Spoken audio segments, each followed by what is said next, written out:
नोरमा group, जो सोचता है वो करता है। आपके अपने सपनों का आशियाना। नमस्कार, आप देख रहे हैं भारत लाइव और मैं हूं आपके साथ कनिका। चुनावी सरगर्मी और सीट शेयरिंग के साथ साथ महागठबंधन के बीच झमेलों के साथ लालू प्रसाद ने एक नई लिस्ट जारी की है। ये लिस्ट को देखने के बाद ये साफ नजर आता है कि लालू यादव अभी भी चुनावी रणनीतिकार के रूप में अपनी भूमिका में पूरी तरह से जुड़े हुए हैं।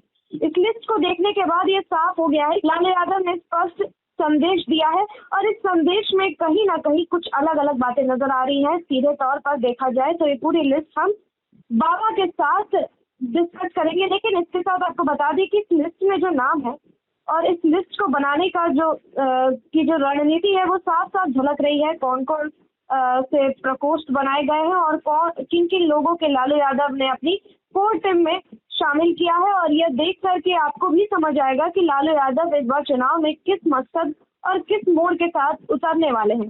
कई लोगों के नाम इससे हटाए गए हैं और कई ऐसे नाम हैं जो हटाने के बाद भी जिनका नाम आप सुन के हो सकता है आप चौंक जाए। कई नाम हैं जिनको जोड़ने के बाद कहीं ना कहीं आपको फिर से चौंकना पड़ेगा। क्या है लालू प्रसाद की ये खेल, आज हम बाबा से इस बारे में बात करेंगे। बाबा, लालू यादव की लिस्ट में क्या इस लिस्ट से तेजस्वी यादव को आउट किया गया है? पूरी बात क्या है हमें बताइए। देखिए कनिका, सिंपल तरीके से अगर देखा जाए तो बिहार की राजनीति की जब भी चर्चा करेंगे और चुनावी राजनीति की जब चर्चा करेंगे आप, तो दो नाम आपके जहन में आ जाएंगे। एक तीसरा नाम भी हुआ करता था, चौथा नाम भी हुआ करता था, लेकिन दो लोग अब इस दुनिया में नहीं रहे। मैं रामविलास पासवान और सुशील मोदी की बात कर रहा हूँ। ये दोनों भी बिहार की राजनीति के एक अच्छे स्ट्रेटजिस्ट थे और दोनों की अलग अलग भूमिका रही है। आपने देखा होगा कि बिहार की राजनीति में जब भी चर्चा हुई है तो इन दोनों की चर्चा भी होती थी, लेकिन जीवित लोगों में लालू प्रसाद और नीतीश कुमार, ये दो ऐसे शख्स हैं जो बिहार की राजनीति को एक तरह समझिए तो घोल करके पी गए हैं। बिहार की राजनीति में कैसे सत्ता में बने रहना है, कैसे लोगों को अपने तरफ आकृष्ट करना है और किन किन बातों पर आपको चर्चा करनी है, किस तरह की स्ट्रेटजी बनानी है, ये दोनों अच्छी तरह से जानते हैं। और यही कारण है कि आपने देखा होगा कि नीतीश कुमार 20 साल और लालू प्रसाद 15 साल जैसे चाहे वैसे बिहार की राजनीति पर अपना सिक्का स्थापित रखे। एक बार फिर से लालू प्रसाद चाहते हैं कि वो उम्र के इस पड़ाव में अपने पुत्र तेजस्वी यादव को मुख्यमंत्री की कुर्सी तक पहुंचा दें, और इसके लिए वो कभी भी किसी भी समझौता के लिए तैयार रहते हैं। साथ साथ उनकी रणनीति काम करती है। लालू प्रसाद को आज भी लोग कहते हैं कि सामाजिक न्याय के नेता हैं। सामाजिक न्याय के लिए उन्होंने लोगों को एकजुट किया और उसके कारण उसी के दम पर वो 15 साल सत्ता में रहे। बाद में उनसे सत्ता हस्तांतरित नीतीश कुमार ने किया और उनके साथ साथ जुड़ गई भारतीय जनता पार्टी। अब पिछले 20 सालों में इन दोनों ने किसी भी नेता को बिहार में टिकने नहीं दिया है। सुशील मोदी हमेशा आपने देखा होगा कि नीतीश कुमार के साथ रहे हैं और तब तक राजनीति में रहे हैं। 2020 में नीतीश का साथ छूटा तो सुशील मोदी भी छूट गए और पटना से दिल्ली चले गए। वही आपको बता दें कि रामविलास पासवान को बिहार की राजनीति से बहुत ज्यादा कहा जाए तो जोड़ के रखने नहीं दिया गया और उनको हर हाल में लालू प्रसाद ने दिल्ली में रहे यही चाहा और इसी के लिए वो काम भी करते रहे। जब जरूरत महसूस हुई तो आपको याद होगा कि रामविलास पासवान को जब मुश्किल वक्त में आए थे, चुनाव हार गए थे, उसके बाद लालू प्रसाद ने उनको सपोर्ट किया और लालू प्रसाद ने सपोर्ट करके उन्हें राज्यसभा भेजा था। तो इन सारी बातों को लेकर के लालू प्रसाद उस तरह के स्ट्रेटजिस्ट हैं जो सत्ता में कैसे बना जाए इसके लिए रणनीति बनाते हैं। नीतीश कुमार को भी आप देख लीजिए, 2015 में जब नीतीश कुमार कहीं के नहीं रह गए थे, इसका मतलब था कि एनडीए से बाहर निकले और 2014 का चुनाव लड़ा तो मात्र 3 सीटें ही वो जीत पाए थे। तो लालू प्रसाद के साथ मिलकर के उन्होंने 2015 का चुनाव जीता था बिहार विधानसभा का और मुख्यमंत्री की कुर्सी पर बैठे थे। ये सारी बातें आप समझ गई होंगी कि मैं कहना क्या चाह रहा हूँ। एक बार फिर से अपने पुत्र तेजस्वी यादव को पीएम की कुर्सी दिलाने के लिए लालू प्रसाद ने अपनी रणनीति बनानी शुरू कर दी। परिवार को अच्छा, ये तेजस्वी यादव को लिस्ट से बाहर कर देना इस बात का संकेत हो सकता है कि राजद में अंदरूनी सत्ता संघर्ष चल रहा है? नहीं, इसको सत्ता संघर्ष से आप मत देखिए, ये एक स्ट्रेटजी है। सत्ता संघर्ष तेजस्वी यादव, आपको पता है कि अगर कोई चेहरा है, फेस है आरजेडी का, तो वो तेजस्वी यादव है। तो तेजस्वी यादव को बाहर करना एक उनकी स्ट्रेटजी का हिस्सा है। इससे वो ये साबित करना चाहते हैं कि तेजस्वी यादव को बिहार में रखना चाहते हैं और बिहार के मुख्यमंत्री बनने के लिए तेजस्वी यादव को कई पदों से अपने आप को अलग रखना पड़ेगा। जिम्मेवारियां कम करनी पड़ेगी और उनको मुख्यमंत्री की कुर्सी पर बने रहने के लिए या मुख्यमंत्री कुर्सी पाने के लिए उनको कई सारे त्याग करने पड़ेंगे। इस लिस्ट से लालू परिवार के कई लोगों के नाम नहीं है, मीसा भारती का नाम नहीं है, रोहिणी आचार्य का नाम नहीं है। इसके अलावा जो तेजस्वी यादव के सबसे करीबी हैं संजय झा यादव, उनका भी नाम नहीं है, संजय यादव का भी नाम नहीं है। इसके अलावा मनोज झा का भी नाम आप नहीं देख रहे होंगे, आगे चल करके उनका नाम जोड़ा जा सकता है राष्ट्रीय प्रवक्ता के रूप में। लेकिन जो वर्तमान जो लालू प्रसाद ने ये टीम बनाई है अपनी 2025 के चुनाव को देखते हुए, और ये टीम 2029 के चुनाव तक भी संभावना है कि कंटिन्यू कर सकती है। इनमें उन्होंने 6-7 प्रकोष्ठों का गठन किया है, जिसमें पुराने नेताओं को, अपने विश्वस्त लोगों को लाया है। जिसमें आप समझिए कांति सिंह को ला करके उन्होंने महिला प्रकोष्ठ का अध्यक्ष बनाया है। अभय कुशवाहा जो युवा नेता है और कुशवाहा समाज के नेता के रूप में उनको सामने रखा जा रहा है, हाल फिलहाल में औरंगाबाद से एमपी बने हैं। इनको कई नए चुनौतियों का सामना करना है, नए प्रभार भी दिए गए हैं। इनको अभय कुशवाहा को युवा प्रकोष्ठ का अध्यक्ष बनाया गया है। अली अशरफ फातमी जो कि पूर्व मंत्री रहे, केंद्रीय मंत्री रहे, इनको अल्पसंख्यक प्रकोष्ठ दिया गया है। वहीं शिवचंद्र राम जो कि बहुत करीबी हैं, इसमें जातीय समीकरण भी आप देख रहे हो किस तरह से साधा गया है। इसमें ये भी पूर्व मंत्री हैं। अनुसूचित जाति जनजाति प्रकोष्ठ का इनको अध्यक्ष बनाया गया। तो सुधाकर सिंह को कृषि विभाग में जोड़ा गया है। प्रोफेसर नवल किशोर को छात्र प्रकोष्ठ दिया गया है। बात यही नहीं है, कई लोगों को इस लिस्ट से गायब भी किया गया है। इस लिस्ट को यदि आप बारीकी से देखें तो इसमें नीतीश कुमार को कैसे टक्कर दिया जाए, कैसे जातीय समीकरण के आधार पर नीतीश कुमार से बराबरी की जाए।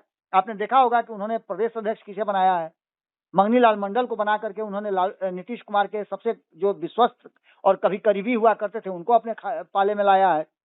बिहार की राजनीति देखिए अभी एकदम हिचकोले ले रही है। जैसे आपने देखा होगा कभी नाव पर नाविक जो है वो आपको जब जाती है नाव पर नौका विहार करने के लिए, तो वैसी स्थिति में नाव को हिला डुला करके दिखाता है, नौका विहार कराता है।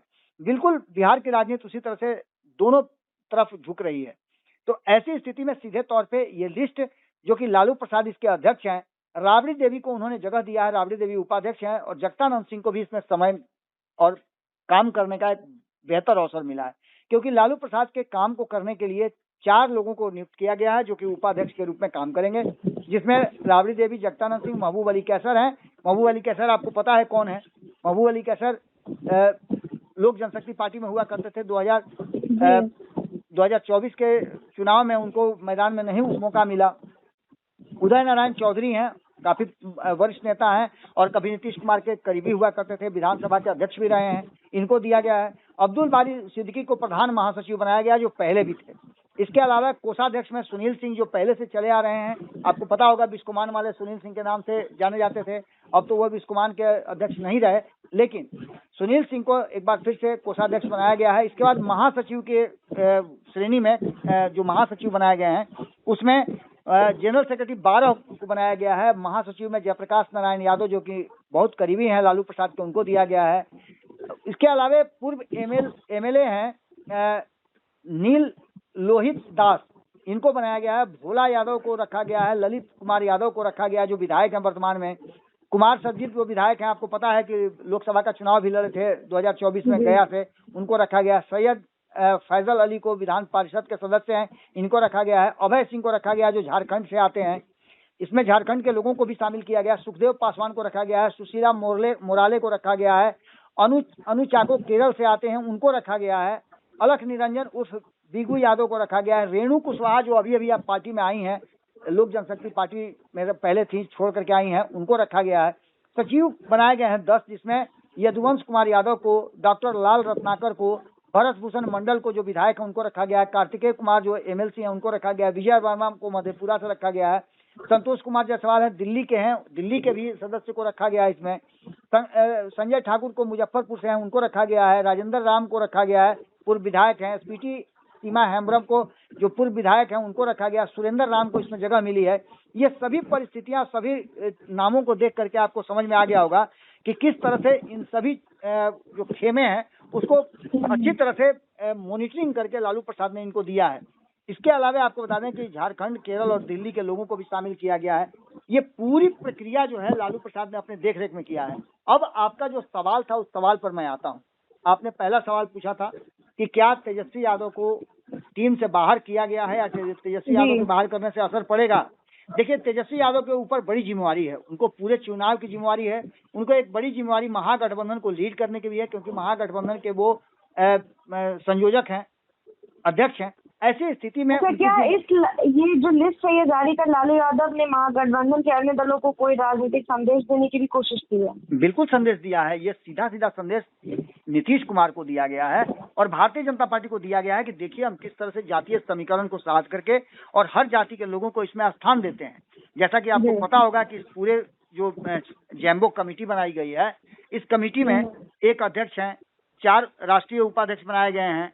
इसके अलावा इसमें शिवानंद तिवारी को बाहर किया गया, चूंकि उम्र भी हो गई है उनकी, और भी कई कारण है, कई लोगों को बाहर किया गया है, सिर्फ शिवानंद तिवारी को ही नहीं, कई लोगों को बाहर किया गया है।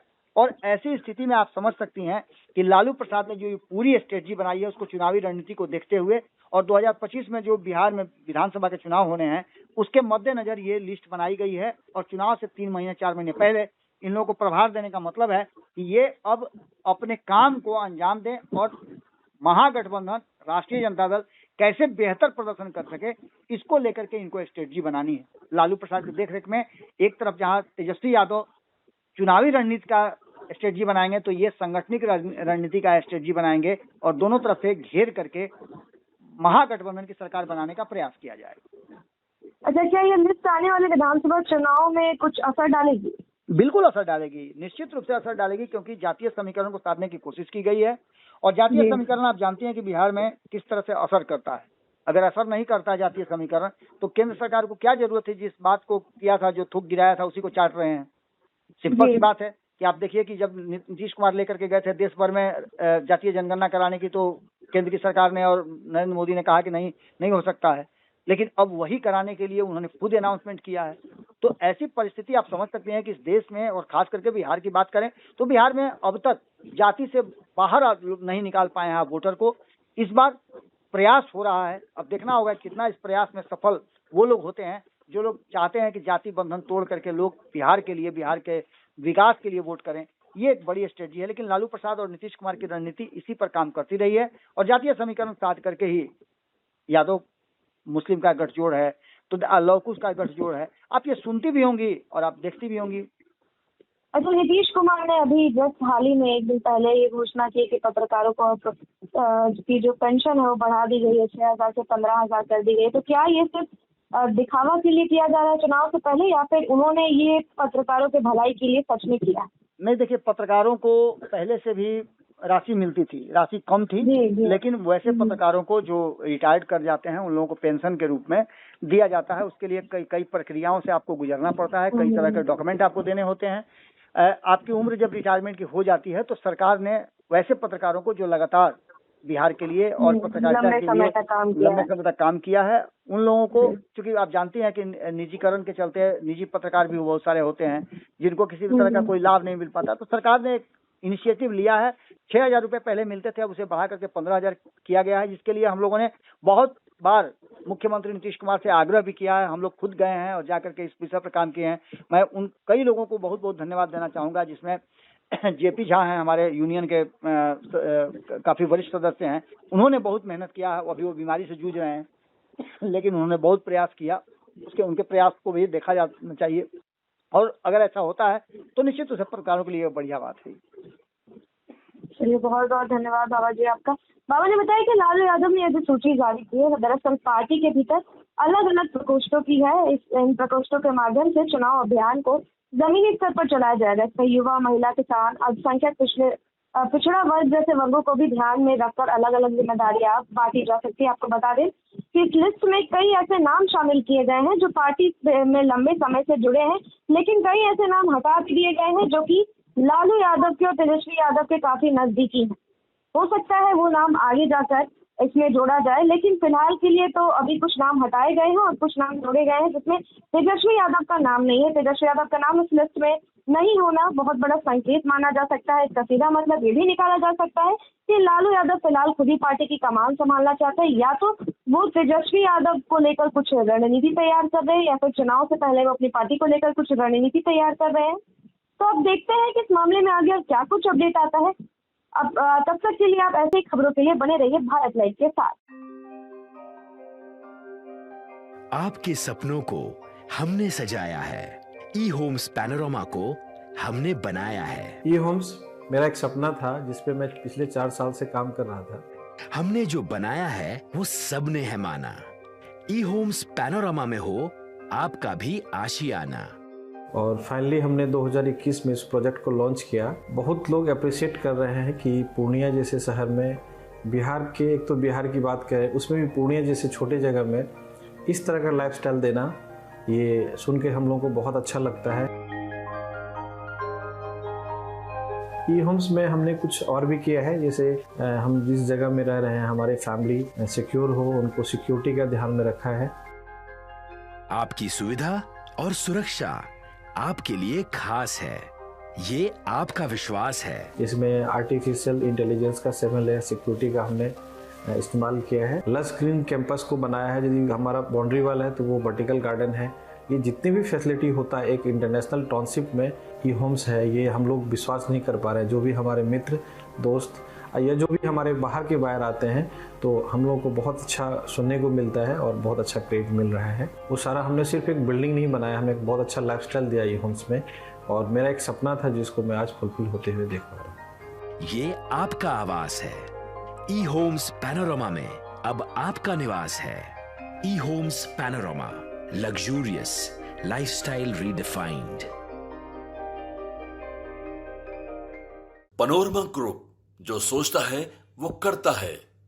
अगर ये वीडियो पसंद आई और वह बिहार के राजनीति और बिहारियत से सरोकार रखेनी तो सब्सक्राइब बटन दबा के चैनल के सब्सक्राइब कर ली। ओजे एगो घंटी बा, ओकरा बटन दबा देला से कुल सटीक और मारक खबर रुआ मुफ्त में मिल जाई। अगर रुआ पत्रकारिता के हमनी के नया प्रयोग में सहयोग कर चाहतानी तो ज्वाइन बटन दबा दी। पेटीएम नंबर नोट कर ली 9386 816 700।